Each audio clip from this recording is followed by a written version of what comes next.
The stars shimmered in the vast expanse of space, a silent testament to the countless civilizations that dotted the universe. Among these stars, one particular race stood out not for their technological advancements or their peaceful nature, but for their sheer unpredictability and audacity. I am Zath, an observer from the Glorm civilization, a race that values peace, logic, and harmony above all else. Yet, it is the humans of Earth who have left an indelible mark on my consciousness, compelling me to share their story. A story of madness, bravery, and the extraordinary lengths they go to protect what they hold dear.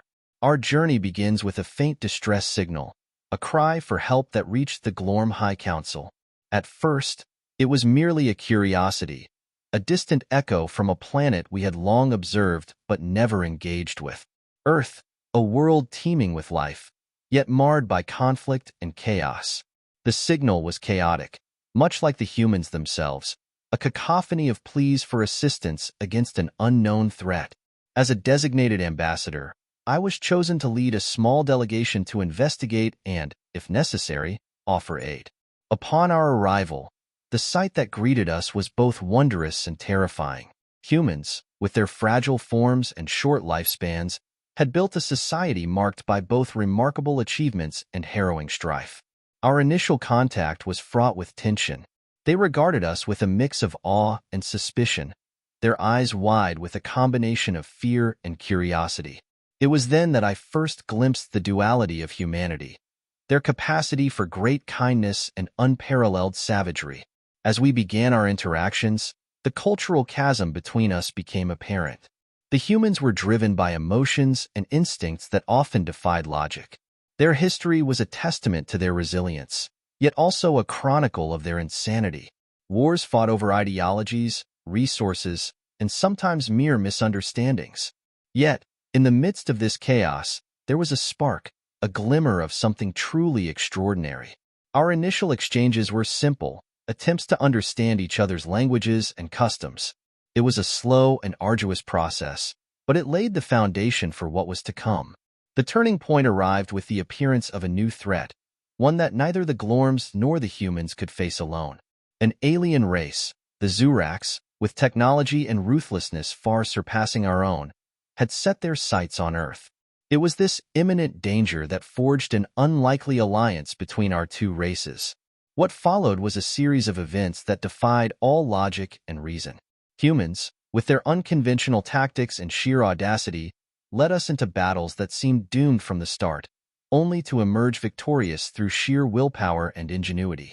Their strategies, while often reckless, demonstrated a level of creativity that left us, the Glorms, in awe.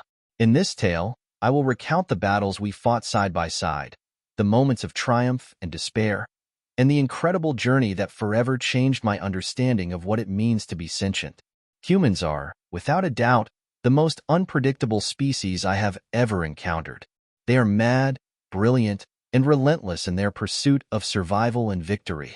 So, sit back and listen, as I, Zath, narrate the story of how the insanity of humanity not only saved their world, but also left an indelible mark on the cosmos. This is the tale of the madness of humanity. Our arrival on Earth was met with a mixture of trepidation and curiosity. The humans had detected our approach long before we entered their atmosphere, thanks to their rudimentary but effective tracking systems. As our ship descended through the clouds, the view of their sprawling cities and vast landscapes was both beautiful and bewildering. This was a world of contrasts, where the wonders of nature coexisted with the scars of human industry and conflict. We chose a remote, open field as our landing site to avoid unnecessary panic among the populace. As the hatch of our ship opened, a delegation of humans stood waiting, their expressions a blend of apprehension and hope. Leading them was General Marcus Steele, a tall figure in a formal military uniform adorned with glinting metals. Stepping out onto Earth for the first time, I felt the gravity tug at me differently than the artificial fields of our home ships. My companions and I moved deliberately, aware that sudden movements could be misinterpreted. General Steele stepped forward, extending a hand in a gesture of greeting. "Welcome to Earth," he said, his voice steady but edged with uncertainty. "I am General Marcus Steele. We come in peace and hope for your assistance. I extended my own appendage, carefully mimicking his gesture. I am Zath of the Glorm. We have received your distress signal and come to understand your plight. The initial exchange was stilted as we navigated the nuances of human communication.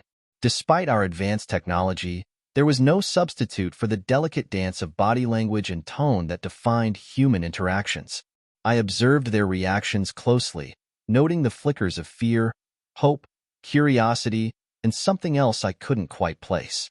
We were escorted to a large, impromptu base set up nearby, where the humans had prepared a series of tents and makeshift buildings. It was here that we began our cultural exchange, a process both fascinating and frustrating. The humans were a paradox, capable of great technological feats, yet their society riddled with inefficiencies and contradictions. During our initial days, we were shown various aspects of human life, their arts, sciences, and everyday activities. One moment stands out vividly in my memory: a visit to a museum, a repository of their history and achievements. I marveled at their creativity and capacity for both beauty and destruction. In this museum, I first learned about the human concept of war. The displays chronicled centuries of conflict, from primitive skirmishes to global wars that threatened their very existence. I was particularly struck by an exhibit on the great wars of the 20th century. The images of devastation and the accounts of strategies used were beyond anything the Glorms had ever conceived. It was both terrifying and fascinating to see how humans could mobilize entire populations for war, often over abstract ideas and ideologies. One evening, as the sun dipped below the horizon, painting the sky in hues of orange and purple, I found myself in conversation with General Steele. We stood at the edge of the camp, the sounds of the bustling base a distant hum. "Your people have seen much conflict," I remarked, gesturing toward the museum we had visited earlier. Steele nodded, his gaze fixed on the horizon. "Yes, we've had our share of wars. It's in our nature, I suppose. We're a tenacious species, for better or worse." "Why do you fight so fiercely?" I asked, genuinely curious. "What drives you to such lengths?" He was silent for a moment, as if contemplating the weight of my question. "Survival, mostly, but also for freedom, for our loved ones, for the future we want to build. It's complicated." As I listened, I began to understand the depth of human motivation. Their actions, while often illogical and chaotic, stemmed from a deep-seated desire to protect and preserve. It was this drive that made them formidable, even in the face of seemingly insurmountable odds. Our peaceful observations were soon interrupted by the arrival of the very threat that had prompted our mission. The Zuraks, a brutal and technologically superior race, launched an assault on Earth, their ships darkening the skies with their ominous presence. It was in this moment of crisis that the true nature of our alliance would be tested. Humans, with their unorthodox strategies and sheer audacity, would lead us into battles that defied all conventional wisdom. As we stood on the brink of war, I could not help but feel a mix of dread and anticipation. The madness of humanity was about to reveal itself in ways I could never have imagined. The Zuraks' invasion was swift and brutal. Their ships, sleek and menacing, cut through Earth's atmosphere with terrifying efficiency. Cities were targeted in quick succession, their defenses crumbling under the onslaught of advanced weaponry. The once bustling metropolises were reduced to smoldering ruins, and the human race found itself on the brink of annihilation. Our delegation, initially intended for peaceful contact, was thrust into the role of allies in a desperate struggle for survival. General Steele wasted no time in organizing a meeting between our two species leaders. In the midst of the chaos, a temporary command center was established in a fortified underground bunker, hidden beneath the remnants of a city that had already fallen.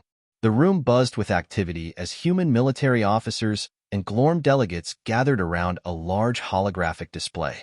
Tactical maps and strategic plans flickered in midair, casting an eerie glow on the faces of those present. General Steele took charge, his presence commanding respect and attention. "Thank you all for being here," he began, his voice resolute. "Our situation is dire, but we have a chance to turn the tide. With the help of our new allies, we can develop a strategy to counter the Zuraks' threat." I stepped forward, feeling the weight of responsibility settle on my shoulders. The Glorms are committed to aiding humanity in this struggle. We bring advanced technology and strategic knowledge, but we will need your insights into your enemy and terrain. As we began to strategize, it became clear that the humans approached warfare with a level of creativity and audacity that was foreign to us. They proposed unconventional tactics that seemed reckless at first glance, but were underpinned by a deep understanding of their enemy and an uncanny ability to adapt. One such strategy involved utilizing the remnants of their cities as traps. The humans suggested using the ruins to lure Zurak's forces into ambushes, exploiting the urban terrain to their advantage. It was a plan that relied heavily on their intimate knowledge of their own environment and their willingness to fight in close quarters, where their superior maneuverability and resilience could shine. "Are you sure this will work?"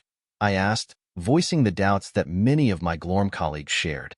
Steele nodded, his expression grim but determined. "It's a high-risk strategy, but it's our best shot. The Zuraks are powerful, but they underestimate us. We need to use that to our advantage." As the plans were laid out, a sense of cautious optimism began to take hold.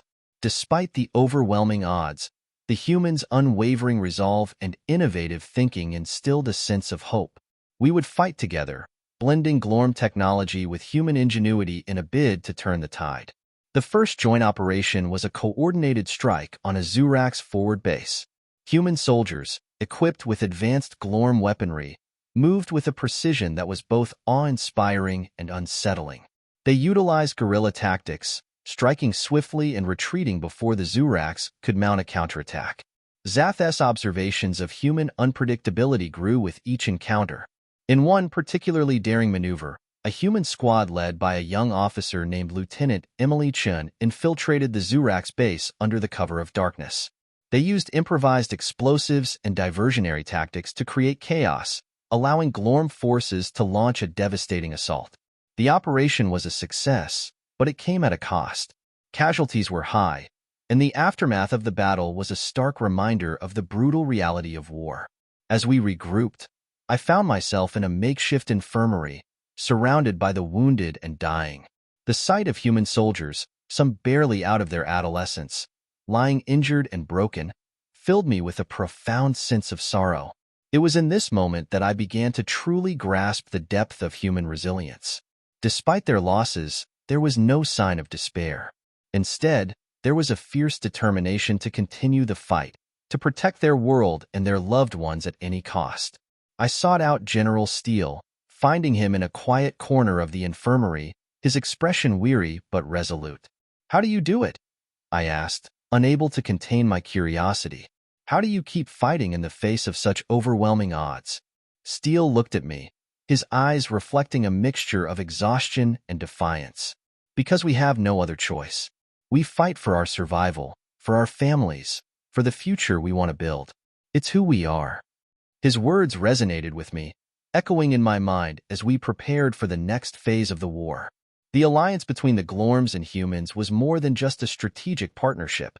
It was a fusion of two very different ways of thinking, each bringing unique strengths to the table. As we continued to engage the Zuraks, the humans' audacious tactics and relentless spirit would prove to be our greatest assets. They fought with a tenacity that bordered on madness, pushing themselves to the brink and beyond. And through it all, I couldn't help but be in awe of their capacity for both destruction and hope. The alliance was solidified through blood and sacrifice, a testament to the unyielding spirit of humanity. We were in this together, bound by a common goal and a shared resolve. The battles ahead would test us in ways we could not yet imagine, but one thing was certain. The madness of humanity was a force to be reckoned with. The first major battle against the Zuraks marked a turning point in our alliance. The battlefield was a desolate wasteland, once a thriving metropolis now reduced to rubble and ash. The sky was filled with the acrid smoke of burning debris, and the ground trembled with the reverberations of distant explosions. This was where we would make our stand, where the combined forces of humans and Glorms would face the enemy head-on. Our plan hinged on the element of surprise and the audacity of human tactics. General Steele had orchestrated a series of feints and diversions designed to draw the Zuraks into a trap. It was a bold strategy, one that relied heavily on the unpredictability of human warfare. As we prepared for the assault, I couldn't help but feel a mixture of excitement and apprehension. The Glorms were not a species accustomed to direct conflict. Our approach had always been one of diplomacy and careful calculation. But now, we were about to engage in a battle that defied all our conventions. The signal to advance came at dawn. Human soldiers, clad in their combat gear, moved with a sense of purpose and determination. They were joined by Glorm warriors, their sleek forms adapted to the rigors of war. Together, we advanced through the ruins, every step bringing us closer to the enemy. The first engagement was swift and brutal. The Zurax, caught off guard by the suddenness of our attack, scrambled to mount a defense. Human snipers, positioned in the remnants of high-rise buildings, picked off targets with deadly precision. Glorm soldiers, equipped with advanced energy weapons, provided covering fire, their beams cutting through the Zurax ranks. It was in the midst of this chaos that I witnessed the full extent of human ingenuity. Lieutenant Emily Chen, the young officer who had led the previous infiltration, was at the forefront of the assault. Her squad moved with a fluidity and coordination that was both mesmerizing and terrifying. They used the terrain to their advantage, darting between cover, laying traps, and launching hit-and-run attacks that kept the Zurax off balance. One particularly daring maneuver involved a makeshift explosive device fashioned from salvaged materials. Chen's squad had rigged a series of abandoned vehicles with charges, creating a line of potential explosions. As the Zurax advanced, Chen triggered the devices, setting off a chain reaction that decimated the enemy's front lines. The sheer audacity of the tactic left me in awe. It was a perfect example of human resourcefulness, their ability to adapt and innovate in the face of overwhelming odds. The explosion sent shockwaves through the battlefield, causing confusion and disarray among the Zurax forces. Taking advantage of the chaos, General Steele ordered a full-scale assault. Human and Glorm soldiers surged forward, pressing the attack with relentless ferocity. The Zurax, despite their technological superiority, struggled to regain their footing. It was a testament to the power of determination and the unpredictability of human tactics. As the battle raged on, I found myself in the thick of the fighting. My role as an observer had shifted, and I was now fully immersed in the conflict. I fought alongside human soldiers, my energy weapon discharging bolts of plasma that cut through the enemy ranks. The air was filled with the sounds of gunfire, explosions, and the cries of the wounded.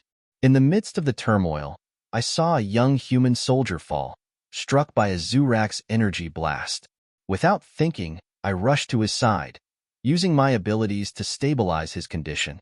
It was a small act of compassion in the midst of the carnage, a reminder of the shared humanity that bound us together. The turning point in the battle came when a squad of human engineers managed to disable a key Zurax command center.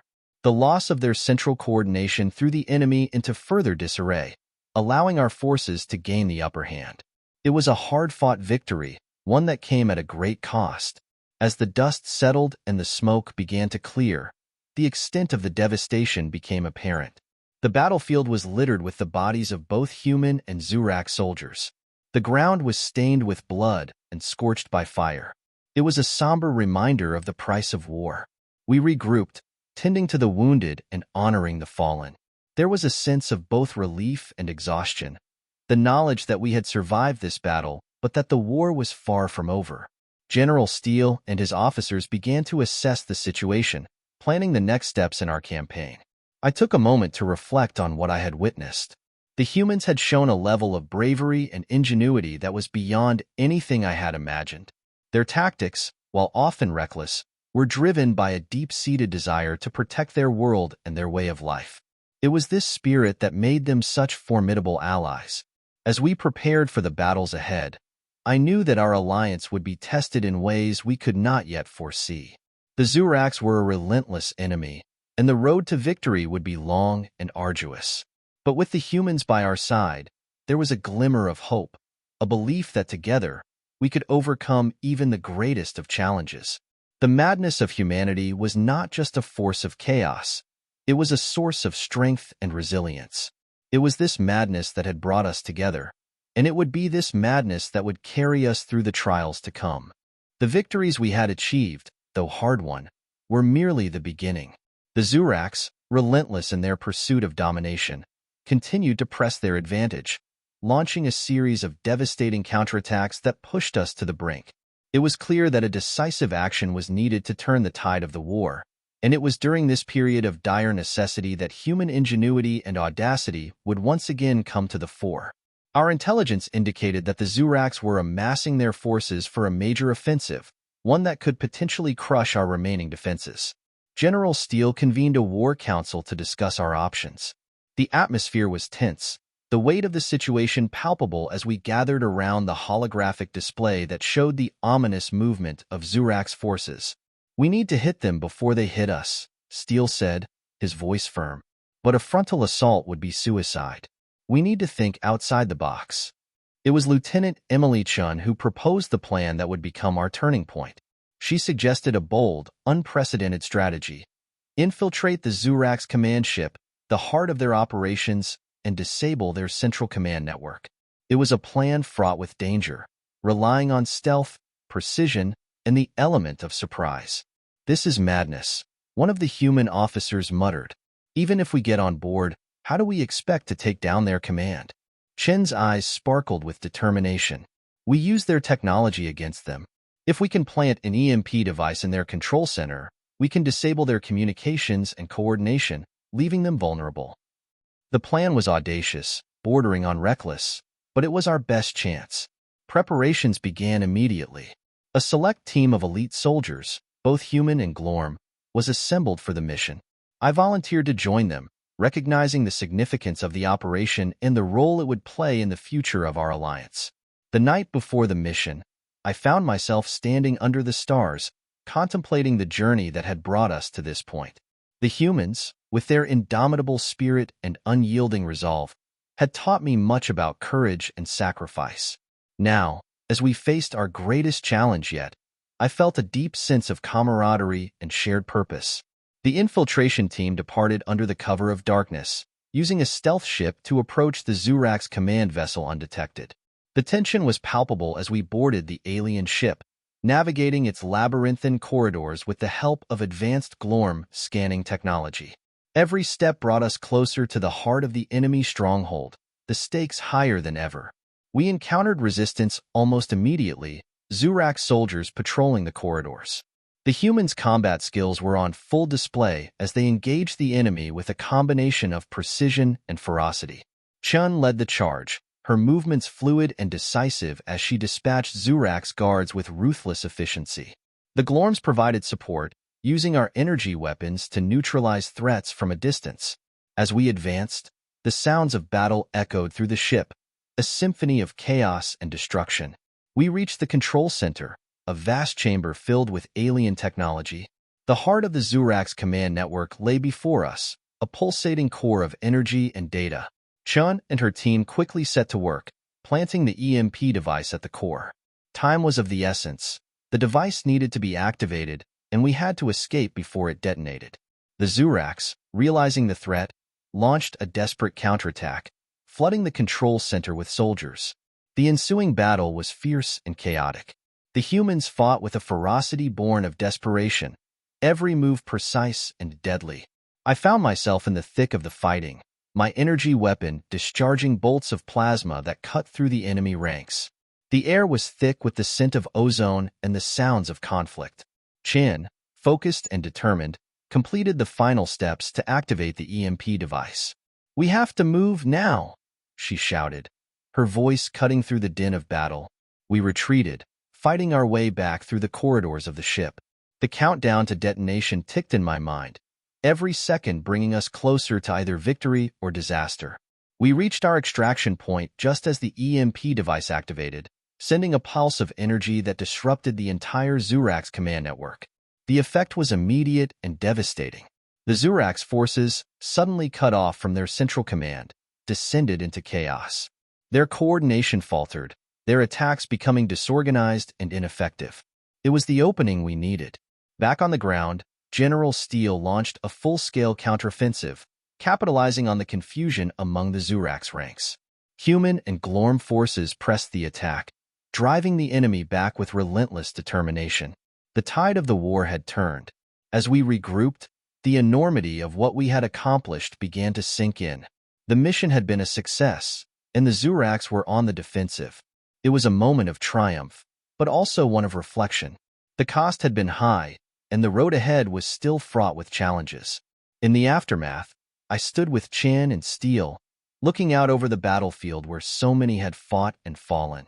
"You did it," I said, my voice filled with admiration. "You turned the tide." Chan smiled, though her eyes were shadowed with the memory of what we had endured. "It was a team effort. We couldn't have done it without the Glorms." Steele nodded. "This is just the beginning. We have a long way to go, but we've proven that together, we can achieve the impossible." As we prepared for the next phase of the war, I felt a renewed sense of hope. The madness of humanity, their audacity and resilience, had shown us a way forward.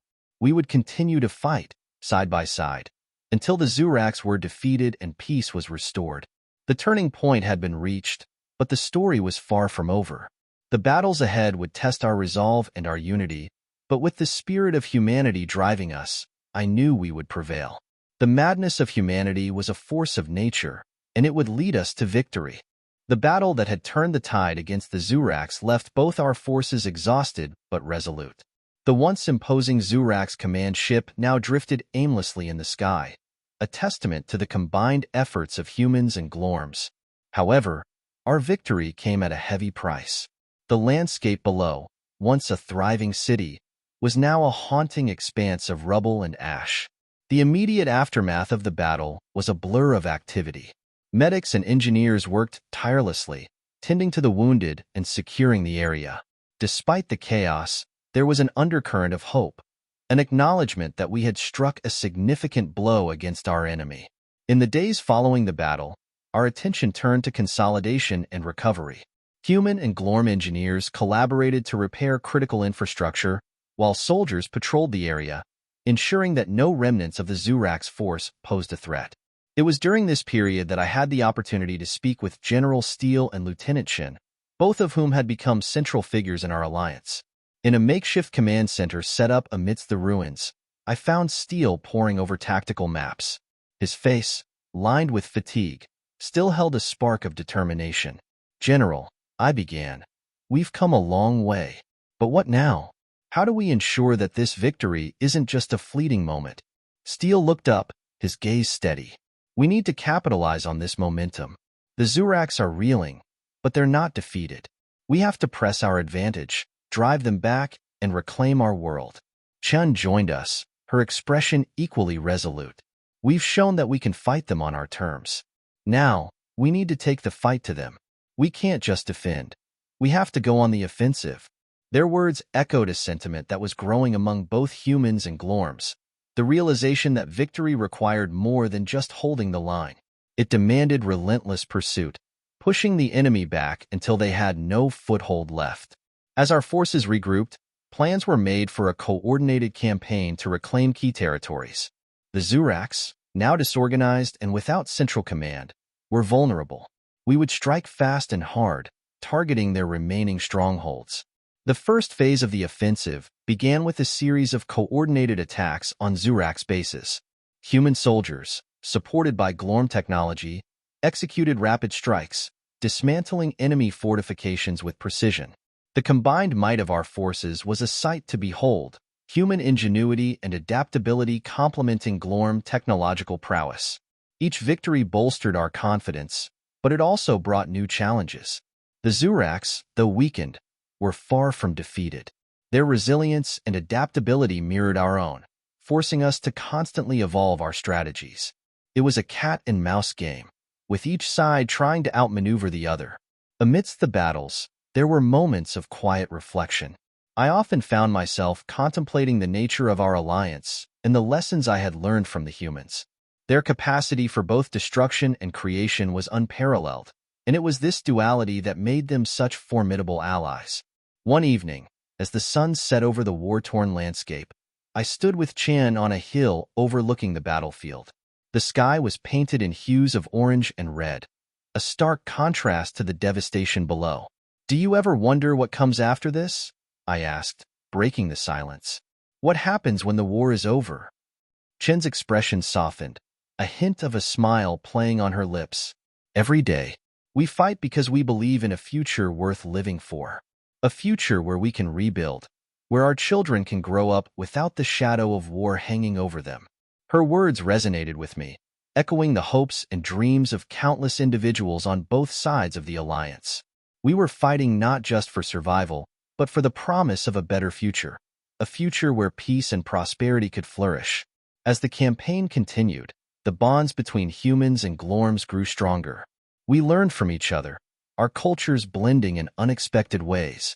The Glorms, once a peaceful and contemplative race, found new strength in the resilience and audacity of humanity. Conversely, the humans adopted elements of Glorm strategy and technology, enhancing their own capabilities. The final push against the Zurax was a culmination of all that we had learned. The battle was fierce and unrelenting, but our combined forces prevailed. The Zurax, facing relentless pressure, began to retreat, abandoning their strongholds and fleeing back into the depths of space. The war, it seemed, was finally nearing its end. As the last remnants of the Zurax forces were driven away, a profound sense of relief washed over us. The cost had been high, but we had emerged victorious. In the aftermath of the final battle, we turned our attention to rebuilding. Cities lay in ruins, and the scars of war were etched into the very fabric of our world. But there was also a sense of renewal, a determination to rise from the ashes and create something better.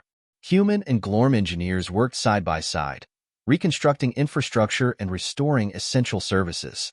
The collaboration extended beyond the battlefield, as our two species began to forge a new future together. It was a time of hope and possibility, a testament to what could be achieved through unity and cooperation. As I stood amidst the ruins of a city, watching the reconstruction efforts unfold, I felt a deep sense of gratitude and admiration for the humans. Their madness, as I had once called it, was a force of nature, a blend of creativity, resilience, and indomitable spirit that had carried us through the darkest of times. The alliance between humans and Glorms had been forged in the crucible of war, but it would endure in the peace that followed. Together, we had faced the brink of annihilation and emerged stronger. The story of our victory would be told for generations, a testament to the power of unity and the boundless potential of the human spirit. With the war against the Zurax finally over, a new chapter began for both humans and Glorms. The planet was in ruins, but the spirit of resilience and cooperation that had been forged in the fires of conflict now fueled a collective effort to rebuild and rejuvenate our world. The first steps were focused on immediate needs: shelter, food, and medical care for the countless displaced and injured. Human ingenuity combined with Glorm technology made for a rapid recovery. Portable habitats, advanced medical units, and sustainable food production systems were deployed, ensuring that no one was left without the basics for survival. In the months that followed, the reconstruction efforts took on a grander scale.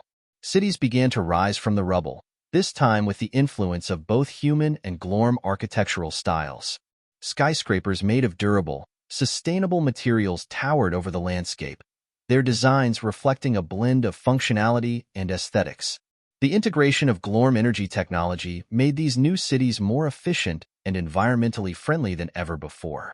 One of the most significant developments was the establishment of the Interstellar Council, a governing body composed of representatives from both species. Its purpose was to ensure that the alliance forged in war would continue in peace, guiding the future of our shared civilization. The council convened in a magnificent structure that stood as a symbol of unity and cooperation. As a member of the council, I had the privilege of witnessing firsthand the profound changes taking place. Humans and Glorms worked side by side, their interactions now characterized by mutual respect and a shared vision for the future.